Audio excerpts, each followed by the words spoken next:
모건크리 캐피털의 CEO 마크 유스코는 2분기를 강세장의 시작 지점으로 제시하면서 좀 더 긍정적인 부분에 방점을 찍었습니다. 이 양반은 코인텔레그래프와의 인터뷰에서 암호화폐 강세장은 예상보다 빠른 올해 2분기에 시작될 수 있다. 연준이 조만간 금리를 인하할 것 같진 않지만 시장은 연준의 결정을 예상하는 경향이 있다라고 설명했습니다. 그는 그러면서 금리 인상 속도가 둔화되거나 중단되기만 해도 피봇이 임박했다라는 신호로 해석될 수가 있다. 암호화폐를 포함한 모든 위험 자산에 긍정적으로 작용할 것이다. 연준의 비둘기적인 정책 말고도 내년 2분기로 예정된 비트코인 반감기 기대 심리도 강세 분위기를 이끌 수 있다. 통상 비트코인 반감기 9개월에 앞서서 강세장이 시작된다. 이렇게 강조했습니다. 비트코인 장기 홀더들은 여전히 탄탄한 마음으로 홀딩을 지속하고 있는 것으로 나타났습니다. 글래스노드 데이터를 보면 비트코인 시장에서 장기 홀더와 단기 홀더가 전체 공급에서 차지하는 비율의 차이가 가장 크게 벌어진 것으로 나타났는데 장기 보유자의 비율이 78%까지 증가하면서 사상 최고치를 기록했습니다.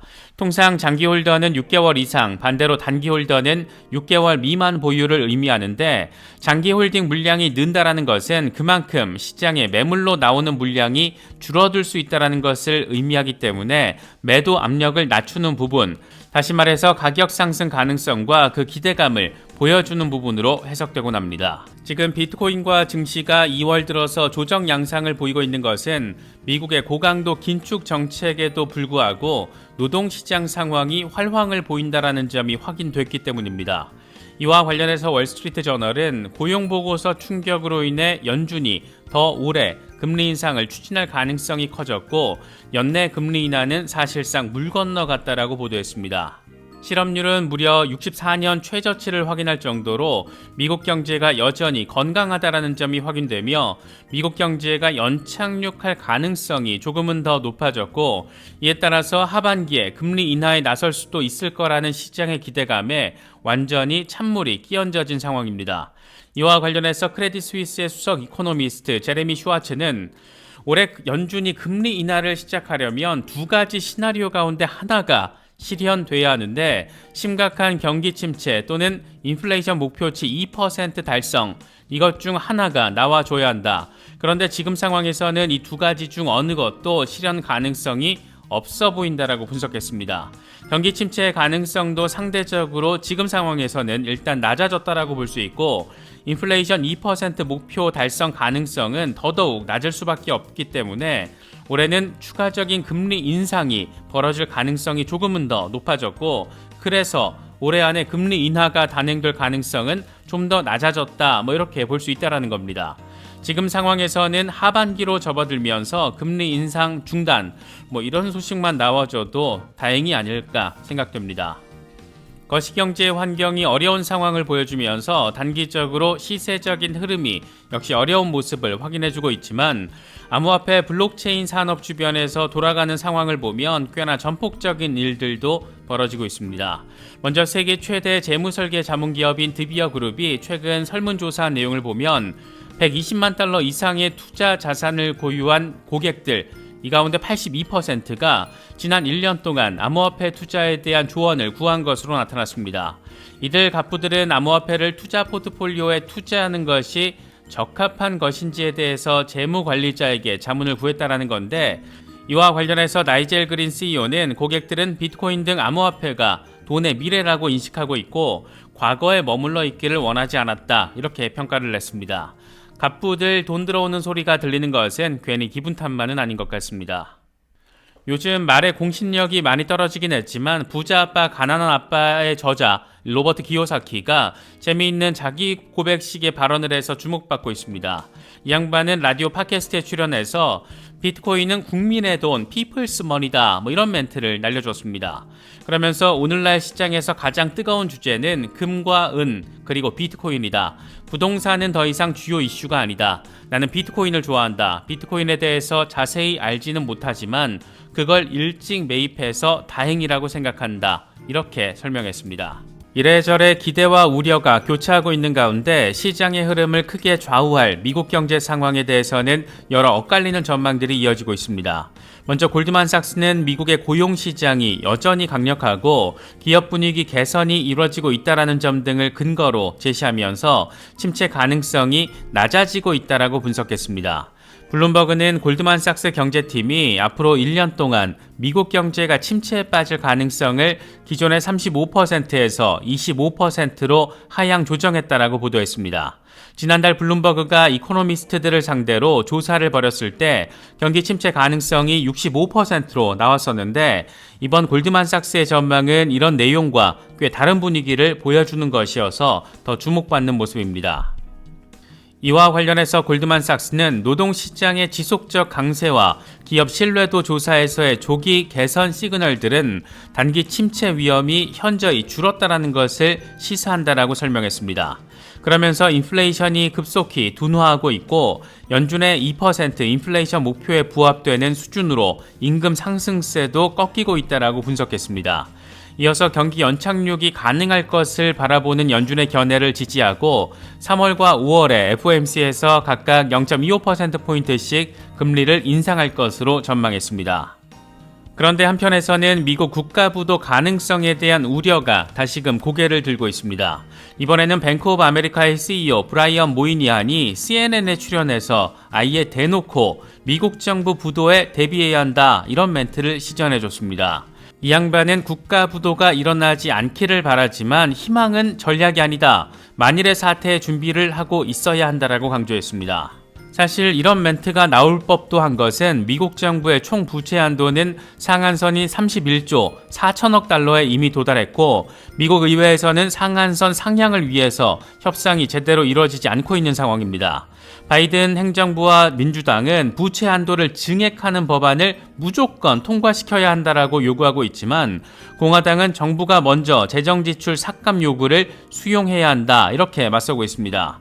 세계 최강이라고 불리고 있는 아직은 세계 최강이라고 불리고 있는 미국이 빚으로 나라를 운영하고 있고 이런 상황은 잊을만 하면 한 번씩 반복되고 있는데 지난 2011년 오바마 행정부 당시에도 부채 한도 증액을 둘러싼 논란으로 인해서 S&P가 미국의 신용 등급을 강등시켰고 이게 또 세계 경제 충격파로 작용하기도 했습니다. 미국 정부는 재정 적자를 땜빵하기 위해서 국채를 찍어내고 있고 연준은 달러를 찍어내서 국채를 매입하는 상황이 그때나 저때나 지금이나 여전하다라는 건데 이렇다 보니까 비트코인 커뮤니티에서는 달러 해지를 위해서라도 당연히 비트코인을 사야 한다 이런 주장들 나오고 있습니다.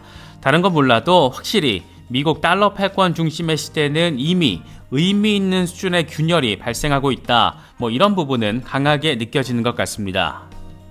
비자 카드가 이더리움에서 USDC를 사용한 결제를 추진하고 있다라는 소식도 눈에 띕니다. 비자의 크립토 책임자 쿠이 셰필드가 밝힌 내용이라고 블록웍스가 보도했는데 이 양반은 유로화와 달러를 바꾸는 것처럼 스테이블 코인과 전통 달러를 바꿀 수 있어야 한다. 이건 디지털 자산을 법정화폐로 결제로 전환하려는 고객들의 요청을 채우기 위한 것이다.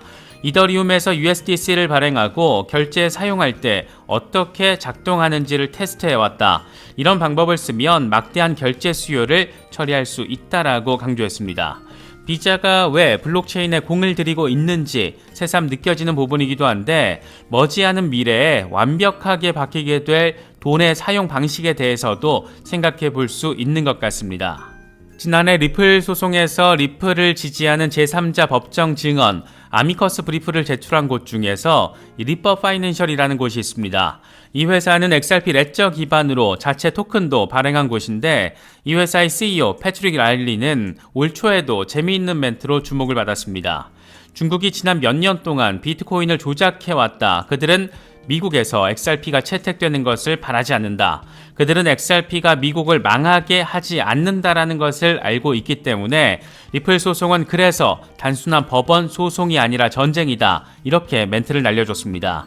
이게 쉽게 말하면 중국 입장에서는 리플이 소송에서 져야 미국에서 새로운 돈의 혁신이 이루어지는 것을 막을 수가 있고 그래서 미국에서 XRP가 적극적으로 채택되어서는 안 된다. 이런 주장을 한 겁니다. 안 그래도 달러 패권을 상대로 블록체인 통합 패권 전쟁에 나선 중국이나 러시아의 상황이 우리의 흥미를 자극하고 있는데, 이 같은 전망은 일단 그 멘트 자체는 꽤나 전폭적이라고 바라볼 수가 있을 것 같습니다. 그런데 이번에는 이 양반이 매우 전폭적인 XRP 가격 전망을 제시해서 다시금 관심의 대상으로 거론되고 있습니다. 한 트위터리언이 2030년 비트코인이 100만 달러에 달할 거라는 캐시 우드의 멘트를 인용하면서 2030년에 100만 달러에 달할 코인이 뭐가 있을까? 이렇게 질문을 날렸고, 여기에 XRP 2개 이렇게 답을 하면서 리플 커뮤니티에서 회자가 되고 있는 겁니다. XRP가 개당 50만 달러 이상 갈 거라는 얘기를 지금 하고 있는 건데, 이런 멘트가 나와주자마자 바로 또 회자되는 이미지가 있습니다. 이건 2017년 12월 30일 상위 랭킹 11위까지의 순위라고 하는데, 당시만 해도 시총 1위 코인은 리플 XRP였습니다. 2위가 비트코인이었고 이더리움은 4위, 스텔라가 7위, 그 뒤로 카르다노, 라이트코인 등이 자리를 하고 있습니다. 당시 리플의 가격이 2.38달러였고 비트코인은 12,700달러 수준이었습니다. 그런데 시총에서 리플이 비트코인을 앞섰던 상황, 과연 리플이 소송 리스크를 던져내면 어떤 일들이 벌어질까 괜히 한 번 더 생각해보게 만드는 그런 이미지가 아닐까 싶습니다.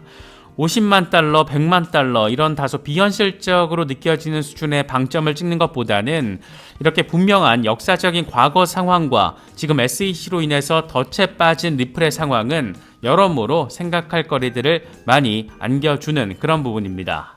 올해 들어서 기관 투자자들은 이더리움보다 비트코인을 더 선호한다라는 조사 결과도 제시됐습니다.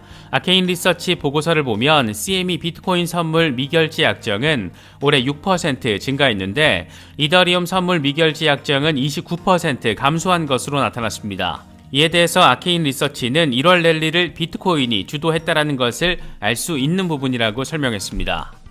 시총 사이즈가 작은 스몰캡 알트코인들의 랠리에 대해서는 숏스퀴즈와 유동성 부족, 비트코인 급등으로 인한 개인 투자자들의 위험 선호 때문이다. 이더리움의 상승률은 비트코인 상승률에 미치지 못했는데 1월에 이더리움이 다른 알트코인들에 비해서 상대적으로 부진한 성과를 보였다는 것을 의미한다. 이렇게 설명했습니다. 이에 대해서 피플캐피탈의 CEO 조 디파스쿼는 기관 투자자들이 비트코인을 더 선호한다는 것은 약세장에서 가장 안전한 선택이다. 이더리움 상하이 업그레이드 관련 리스크도 상대적인 이더리움의 부진을 부채질했다라고 진단했습니다. 세계에서 가장 암호화폐 친화적인 크립토 허브 도시 랭킹이 공개가 됐는데 영국 런던과 아랍에미레이트의 두바이가 1위와 2위에 각각 이름을 올렸습니다.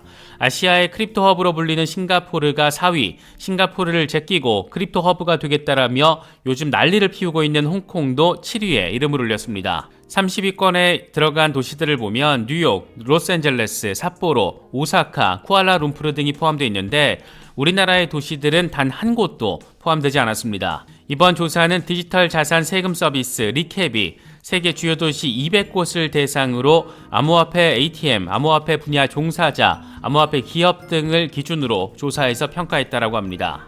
미국 SEC는 정말 재미있는 곳입니다. 의회에서 뭐가 증권이고 뭐가 비증권인지 그 기준에 대한 입법 절차를 아직 마무리하지 못한 상황에서 퇴직연금 등이 암호화폐에 투자하는 것은 미등록 증권에 투자하는 것일 수 있다라고 경고 멘트를 날려줬습니다.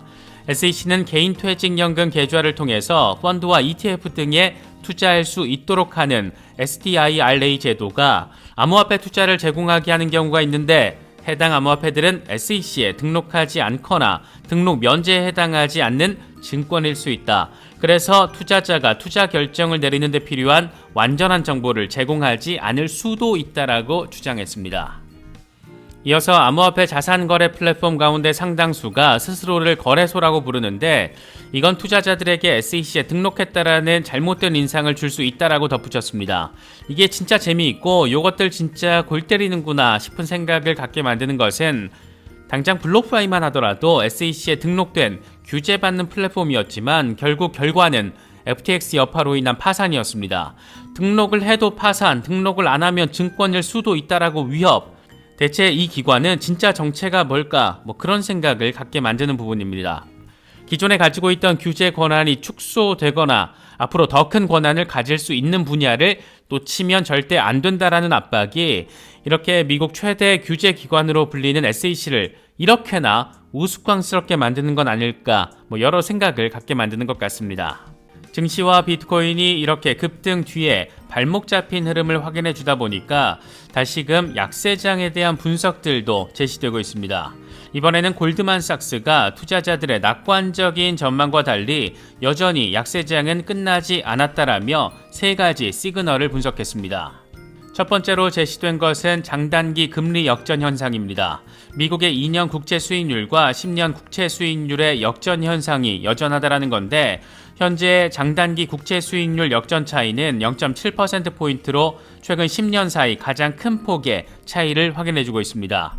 이건 채권 시장의 관점에서 봤을 때 단기적 경제 전망은 우호적이지만 중장기적으로는 여전히 부정적이라는 그런 우려가 여전하다라는 것으로 해석되면서 증시를 압박하는 요인으로 작용하고 있습니다.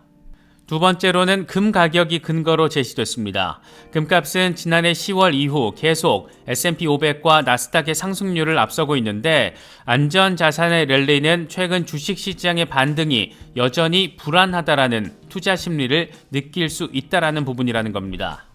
세 번째 근거로는 원유 가격이 제시됐는데 중국의 제로 코로나 정책 전환, 리오프닝에도 불구하고 미국의 원유 수요는 계속 감소하고 있고 그래서 원유 선물 가격은 1년 전 플러스 18%를 넘겼던 것이 지금은 마이너스 8.6%를 보이고 있다.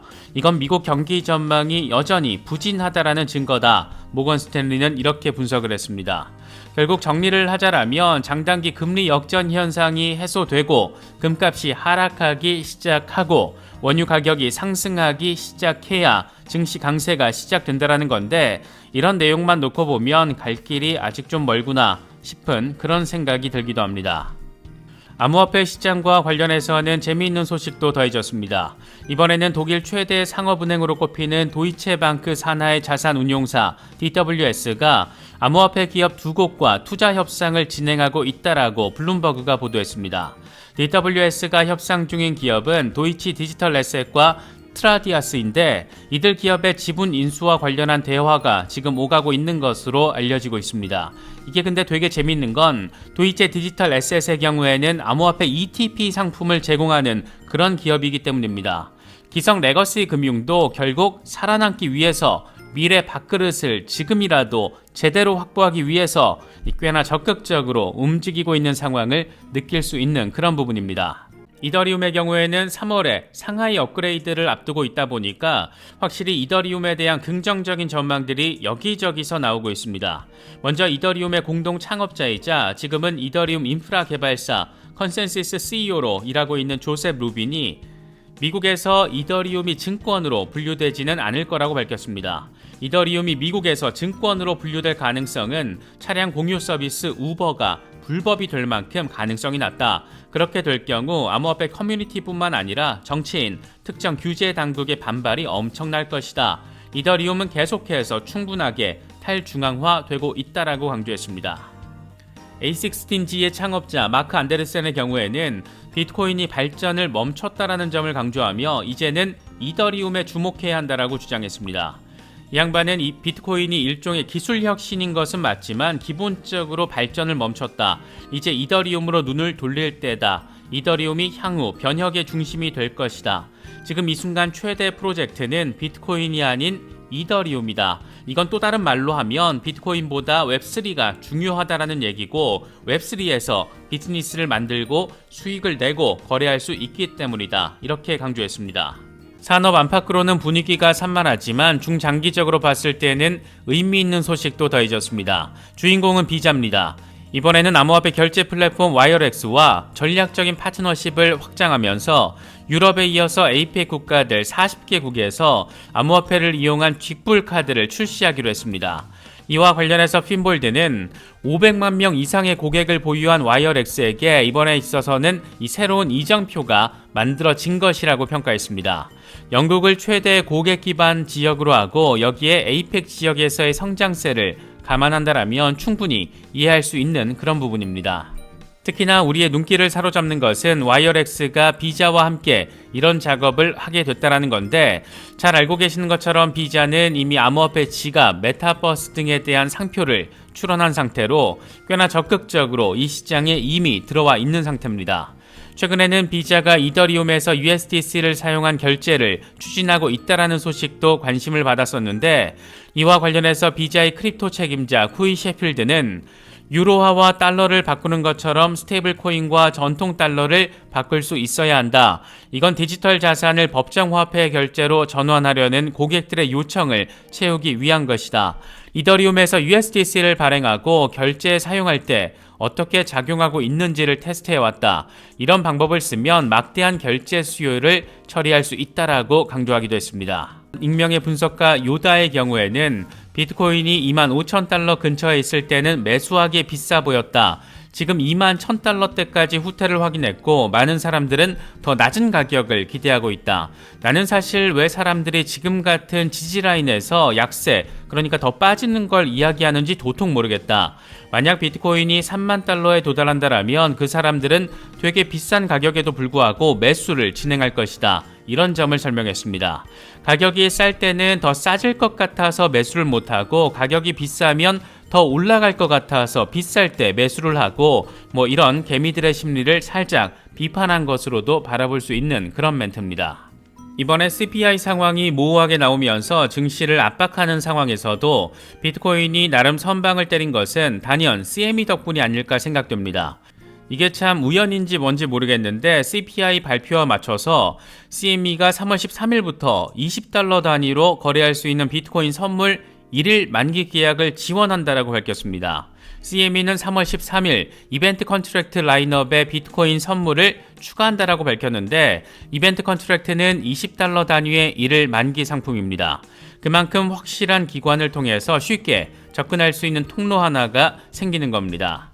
CME는 현재 주가지수, 금, 은, 원유, 천연가스 등의 이벤트 컨트랙트 거래를 지원하고 있는데, 다시 말해서 CME는 비트코인을 주가지수와 금, 은, 천연가스, 원유 등의 투자 대상과 동일하게 올려놓고 거래를 지원하려는 계획을 하고 있는 겁니다. 이에 대해서 CME는 해당 상품은 비트코인 선물의 일일 가격 움직임을 추종하고 투자자들이 비트코인 가격 움직임에 대한 전망을 거래할 수 있는 혁신적이고 합리적인 방법을 제공할 거라고 설명했습니다. 현재 이 상품 출시와 관련해서 규제 당국의 허가를 기다리고 있다라고 하는데, 아직 허가가 나지 않은 상황에서 왜 CPI 데이터가 나오는 날에 맞춰서 이런 소식을 시장에 던진 건지, 왜 비트코인 반감기 1년 전에 이런 의미 있는 상황을 만드는 건지 여러 가지 생각거리들을 안기는 부분입니다. 요즘 미국에서는 SEC의 스테이블 코인 규제 이슈와 관련해서 정말이지 아주 많이 정말이지 말이 많습니다. 이번에는 SEC가 USDC 발행사 서클을 때려잡을 수 있다는 소식이 전해지면서 꽤나 시끄러운 모습을 확인했는데, 워처그루는 미국 SEC가 서클사의 미등록 증권과 관련해서 USDC 판매 중단을 명령한 것으로 보인다라고 전했습니다. 이에 앞서서는 신흥기술 전문 헤지펀드 X3 캐피털 매니지먼트의 창업자 앤드류라는 양반도 비슷한 멘트를 시전했는데, 소식통에 따르면 SEC가 규정을 위반한 암호화폐 거래소와 스테이블코인 발행사에 며칠 또는 몇 주 안에 웰스 노티스를 전달할 예정이다. 이 소식통은 해당 업체로 서클과 팍소스를 언급했다. 이런 멘트를 날려버린 겁니다. 이에 대해서 서클 CSO 단테 디스파르테는 서클은 웰스 노티스를 받지 않았다라고 밝히면서 이 같은 주장을 전면 부인했습니다. 그런데 이게 조금 모호한 것은 아직 받지 못했다라는 건지 받을 예정이 없다라는 건지, 이런 부분이 지금 모호하기 때문에 이런 얘기들이 곳곳에서 나오는 것을 보면 SEC가 뭔가 또 하나의 헛짓 시리즈를 준비하고 있구나, 이런 부분도 느낄 수 있는 것 같습니다. 미국의 암호화폐 로비그룹인 블록체인 협회는 연일 SEC 비판에 열을 올리고 있습니다. 이번에는 암호화폐 규제법을 만들고 결정권을 가진 곳은 의회다. SEC와 CFTC 모두 암호화폐를 포괄적으로 규제할 수 있는 권한은 없지만 이들은 의회를 빼놓고 권한을 남용하고 있다. 미국 하원 공화당 진영과 상원 민주당 진영 역시 이념적 차이를 감안하면 의회가 암호화폐 입법과 관련한 합의를 도출할 가능성은 낮아 보인다. 그럼에도 의회가 궁극적으로 암호화폐 규제 방안을 결정할 입법기관이라는 것은 변함이 없다. 이렇게 목소리를 높였습니다. 지금 아주 희한한 상황이 미국에서 벌어지고 있다는 점을 느낄 수 있는 그런 부분입니다. 이런 와중에 CNBC의 크립토 트레이더 쇼의 호스트 렌 로이너는 SEC가 미국인의 암호화폐 기회와 경제적 자유를 박탈했다. 크라켄에 대한 최근 조치는 미국 리테일 투자자들이 정직하게 미국의 다른 플랫폼보다 훨씬 많은 보상을 받을 수 있는 방법을 막기 위해서 시행된 것이라고 밝혔습니다. 그러면서 SEC는 투자자들이 수익을 얻기 위해서 메타마스크와 디파이 사용법을 배우도록 강요하고 있다는 것을 깨닫지 못하고 있다. 이에 따라서 투자자들은 SEC의 시스템에서 벗어나게 될 것이고 SEC가 통제할 수 없는 시스템으로 이들을 이동시키고 있다. 이렇게 비판했습니다. 완전 탈중앙화 시스템 가지고 장난치다가 SEC가 자승자박 이런 꼴을 맞이하게 될 거라고 비판하고 있다라고 바라볼 수가 있습니다. 마이클 반데포페는 아주 짧지만 나름의 관점을 담은 메시지를 던졌습니다. 이 양반은 시장은 잠시 조정받을 수 있겠지만 3월부터 6월 사이에 파티가 시작될 것이다. 충분한 변동성을 통해서 충분한 이익을 얻을 수 있을 것이다. 이렇게 멘트를 제시했습니다. 이게 딱 상반기 안에만 벌어진다라면 자연스럽게 하반기로 접어들면서 비트코인 반감기 기대감과 맞물리며 우리가 그토록 바라고 기대하는 2025년을 향한 첫 발걸음이 시작된다. 이렇게도 바라볼 수 있는 부분입니다. 이멀징 에셋그룹의 리서치 디렉터이자 전 골드만삭스 애널리스트였던 윌리엄 노블의 분석도 재밌습니다. 이 양반은 비트코인이 긴 박스권에서 벗어났다. 주간 차트 기준으로 RSI에서 상승 다이버전스가 형성이 됐고 비트코인 가격은 포물선 패턴을 보여주고 있다. 앞으로 몇 달 안에 비트코인은 56,000달러까지 상승할 것으로 전망된다라고 분석했습니다. 이 양반의 이런 분석이 좀 더 주목을 받는 것은 앞서 2020년에 비트코인이 2만 달러에서 4만 달러로 급등할 것이라고 예측했던 것이 정확히 맞아 떨어졌기 때문인데 뭔가 기대가 되는 그런 포인트 지점입니다. 루콘체인도 아주 재미있는 데이터를 제시했습니다. 2월 10일 이후에 여러 기관 펀드가 비트코인 시장에 16억 달러를 쏟아부으면서 최근 비트코인과 이더리움의 상승을 주도했다라는 데이터를 공개했습니다. 루콘체인은 2월 10일 이후에 서클에서의 USDC 입출금 데이터를 분석한 결과 여러 기관이 서클에서 16억 USDC를 인출하고 2억 USDC만 예치했다라고 분석했습니다. 그러면서 몇몇 기관 펀드의 주소에서 이체된 상황을 보여주며 설명을 했는데 루콘체인은 이런 이체 상황이 비트코인의 최근 상승과 관련된 것으로 보인다라고 설명을 했습니다. 앞서 루콘체인은 올해 암호화폐 가격 상승 전에 익명의 펀드가 시장에 대규모 자금을 투입하기 시작했다라고 밝히기도 했습니다.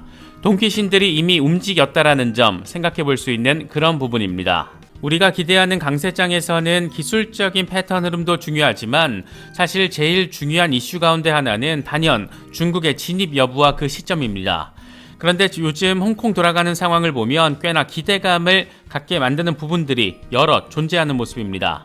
먼저 홍콩 증권선물위원회가 개인 투자자들의 암호화폐 거래 허용 논의를 본격적으로 시작했습니다.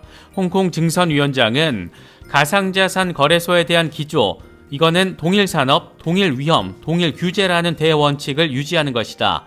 투자자 보호에 대한 대책에 대해서도 무게를 두고 논의할 것이다. 이렇게 강조를 했습니다. 이에 대해서 블룸버그는 비트코인과 이더리움이 홍콩 가상자산 거래소에 상장될 가능성이 있다. 이렇게 해석을 했는데 이건 다시 말하면 중국의 일부인 홍콩의 암호화폐 거래소에서 비트코인과 이더리움이 정식으로 규제받으며 거래가 된다라는 그런 상황이 펼쳐진다라는 걸 의미합니다. 여기에다가 중국 전국위원회 홍콩위원이라는 인물이 디지털 홍콩 달러를 스테이블 코인 형태로 발행하는 것이 좋은 선택지가 될 수 있다라는 꽤나 의미심장한 발언을 제시하기도 했습니다. 우재장 위원이라는 사람은 디지털 홍콩 달러를 스테이블 코인 형태로 발행하고 금융당국이 규제를 강화해서 웹3 기술의 보안 리스크를 완화할 수 있다. 웹3 기술 발전을 지원하는 것은 홍콩의 과학기술 혁신에 도움을 줄 것이다. 이렇게 설명을 했습니다. 사실상 중국 공산당이 지금 홍콩을 백업하고 있구나 이런 생각을 갖기에도 충분하고 중국의 중앙은행 발행 CBDC는 디지털 위안으로만 한정하고 홍콩 정부가 발행하는 것은 스테이블 코인 형태로 제한해서 중국의 CBDC는 디지털 위안 하나다 이런 전략적인 노림수가 깔려 있는 멘트로도 해석할 수가 있습니다. 재밌는 상황은 여기서 그치지 않고 있습니다. 홍콩 정부가 하도 빡세게 러브콜을 날려주면서 암호화폐 기업들도 홍콩으로 잇따라 향하고 있는 모습인데, 먼저 후오비가 홍콩에서 암호화폐 거래 라이선스를 신청했다라는 소식입니다. 저스틴 선은 이런 소식을 밝히면서 새로운 라이선스를 통해서 후오비는 홍콩 고객들에게 더 광범위한 암호화폐 거래와 투자 서비스를 제공할 수 있다. 후오비는 홍콩에서 후오비 홍콩이라는 이름의 새로운 거래소도 출시한다. 현지 규정을 준수하며 서비스를 제공할 것이다. 이렇게 밝혔습니다. 여기에 비트겟 역시 홍콩 라이선스 신청을 준비하고 있다라고 하는데, 비트겟으로서는 글로벌 입지를 확장하면서 아시아 시장의 거점으로 홍콩을 염두에 두고 있는 그런 상황이라는 점도 생각해 볼 수가 있습니다. 이와 더불어서 멀티체인, 레버파이 등 암호화폐 기업들 역시 홍콩과 중국 시장 진출 계획을 밝힌 상태입니다. 이거 진짜 미국이 규제권 밥그릇 다툼으로 혈안이 돼 있는 그런 상황에서 중국이 홍콩을 전면에 내걸고 엄청나게 가속도를 밟고 있는 건 아닌가, 그런 생각이 들기도 합니다. 이런 일련의 상황들이 현실로 펼쳐지다 보니까 블룸버그는 아예 대놓고 홍콩의 암호화폐 친화적인 행보 그 배후에는 중국 정부가 자리하고 있다, 이렇게 제목을 뽑아서 우리가 추정해왔던 상황을 기정사실화 시켜버렸습니다. 블룸버그는 최근 홍콩 정부의 암호화폐 친화적인 정책 움직임에는 중국 정부의 지원이 있었다라는 정황들이 포착되고 있다. 지난해 10월부터 홍콩 정부는 암호화폐 허브로 거듭나겠다라는 입장을 밝히면서 중국 암호화폐 기업들이 홍콩에서 다시 자리 잡을 수 있는 환경을 조성하고 있다. 지난 몇 달 동안 홍콩에서 열린 암호화폐 관련 행사에서는 중국 당국의 관료들이 게스트로 참석하는 경우가 늘었고 서로 정보 교류가 이뤄졌다. 이런 만남 뒤에는 관료들끼리 상황을 공유하고 보고가 이뤄지는 등 중국 정부의 우호적인 태도도 뒤따랐다. 이렇게 설명을 했습니다. 그러면서 홍콩 현지 암호화폐 업계에서는 최근 홍콩 정부의 암호화폐 친화적인 행보에 중국 정부는 지지를 보내고 있고 홍콩을 디지털 자산 관련 시험장으로 활용하고 있다, 이렇게 진단을 했습니다. 중국이 늘상 글로벌 테스팅 베드로 무언가를 활용해야 할 때 그 중심에는 홍콩이 있었기 때문에 이런 설명을 더 실감나게 만들기도 했는데, 과연 중국이 러시아가 그랬듯이 탈달러 패권을 외치면서 비트코인 등 암호화폐를 수용하거나 친화적인 정책으로 전환한다라면 과연 어떤 일들이 벌어질까? 이건 각자의 전략 영역, 스터디 영역으로 남겨두겠습니다. 시장 안팎에서 돌아가는 상황을 바라봐도 뭔가 긍정적인 가능성에 대한 기대감을 키우고 있습니다. 먼저 텐티 홀딩스의 설립자 댄 타피에로가 10억 달러 규모의 암호화폐 3호 펀드 출시를 준비하고 있다는 소식이 전해졌습니다. 블록웍스는 댄 타피에로가 올해 3분기 3호 펀드 출시를 목표로 해치펀드 거물급 투자자들로부터 10억 달러를 조달하기 위해 노력하고 있다. 이 펀드는 디지털 자산과 관련된 기업들 가운데 중장기적으로 성장 가능성이 큰 곳들을 골라서 포트폴리오에 담는 것을 특징으로 한다. 특히 그는 텐티홀딩스와 새로운 사모펀드 회사 CEO직을 겸임할 예정이다. 이렇게 보도를 했습니다. 여기서 등장하는 키워드, 해치펀드, 사모펀드 이런 걸 꼽을 수가 있고, 이런 돈귀신들이 무려 10억 달러를 모아서 중장기 성장 가능성이 큰 기업들을 고른다라는 건데, 왜 이들이 지금 이런 단계에서, 지금의 단계에서 이 같은 움직임을 보이고 있는 걸까? 참 재밌는 상황입니다. 그런가 하면 영국의 암호화폐 결제 기업 BCB가 2천만 달러 규모의 신규 펀딩 라운드를 계획한다라는 소식도 전해졌습니다. BCB는 3월 초까지 시리즈 B 라운드로 전환되는 전환사채를 발행하고 프리머니 밸류에이션을 2억 달러로 제안했습니다. 이 회사는 지난해 1월에도 영국 블록체인 업계 최대 규모의 시리즈 A 투자 6천만 달러를 유치했었는데, 당시에 파운데이션 캐피털이 라운드를 주도했고 서클과 노스아일랜드 벤처스 등이 참여했습니다. 요즘 미국 내에서 스테이블 코인 규제 이슈가 급부상한 상황인데, USDC의 발행사 서클은 여전히 제 갈 길 가겠다, 이런 의지를 피력하고 있습니다. 이 서클 CFO 제레미 폭스지는 월스트리트 저널과 인터뷰를 했는데, 서클은 올해 직원 수 25%를 늘릴 계획이다. 지난해 말 기준으로 900명이 직원이었는데 올해 135명에서 225명 정도 충원할 계획이다. 또 지난해 무산된 스펙 상장과 관련해서도 올해도 상장을 위한 도전을 계속 할 것이고, 가능한 빨리 이걸 달성하기 위해서 필요한 조치를 취할 것이다. 이렇게 강조했습니다. SEC의 헛짓 규제 따위 아랑곳하지 않고 갈 길 잘 헤쳐나가겠다라는 의지를 확인할 수 있는 그런 멘트가 아닐까 생각됩니다. 시장 전반적인 분위기가 흐물거릴 만도 한 것은 미국 경제가 여전히 탄탄하다라는 점을 보여주는 데이터적 상황들이 잇따라서 포착되고 있기 때문입니다. 인플레이션은 여전히 강력하고 경제는 연준의 긴축에도 불구하고 여전히 견고하다. 이런 상황이 재확인되고 있습니다. 먼저 미국의 4분기 GDP 잠정치는 속보치 2.9%보다 낮은 2.7%로 조정이 됐습니다. 시장의 예상치보다도 하향 조정되긴 했지만 그럼에도 불구하고 2분기 연속 플러스 성장세를 보여준 겁니다. 4분기 개인소비 지출 역시 전기 대비 3.7% 오른 것으로 수정됐는데 변동성이 큰 음식과 에너지를 제외한 근원 PCE 역시 3.9% 상승해서 4.3% 상승으로 상향 조정됐습니다. 실업지표도 견고한 노동시장 상황을 재확인했습니다. 신규 실업보험 청구 건수는 전주 대비 3,000명 감소한 19만 2천 명으로 집계가 됐는데 이건 시장의 예상치 19만 7천 명보다 낮은 수치이고 6주 연속 20만 명 이하 상황을 확인해주고 있습니다.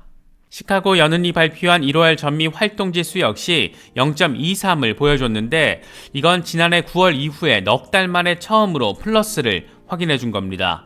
이걸 보나 저걸 보나 이리 보나 저리 보나 미국의 경제는 탄탄하다. 견고하다. 이런 상황을 여러 데이터들이 지금 잇따라서 입증을 해주고 있는 건데 죄다 미국 연준의 긴축을 백업해주는 것들이다 보니까 시장이 흐물거리는 상황이 이어질 수밖에 없는 그런 상황으로 바라볼 수가 있습니다.